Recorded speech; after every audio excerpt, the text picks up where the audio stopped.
Austria के वजीर आजम Sebastian कुर्ज के इस्तीफे के बाद वजीर दाखिला कार्ल नेहमर का वजीर वियना अकरम बाजवा साबिक वजीर आजम सेबस्टियन कुर्ज की पार्टी चेयरमैन की हैसियत से रिटायरमेंट के बाद हुकूमती सतह पर बड़ी तब्दीलियां। नए वजीर आजम के लिए कार्ल नेहमर मजबूत उम्मीदवार।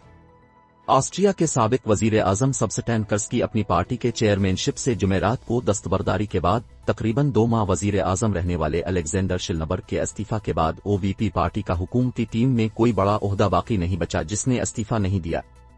पार्टी में मशावरत के बाद वजीर दाखिला कार्ल नेहमर नए वजीर आजम और पार्टी चेयरमैन होंगे। इससे पहले ओवीपी जुमा की सुबह से वियना में पार्टी की पॉलिटिकल एकेडमी में घंटों मशावरतें जारी थीं।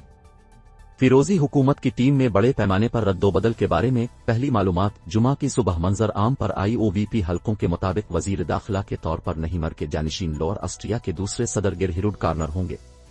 जुमेरात को गिरनट बिल्लोमिल के वजीर खजाना और वियना ओवीपी बास के तौर पर अपनी रिटायरमेंट का ऐलान करने के बाद इनकी जानिशीनों की तलाश के लिए मशावरत की गई।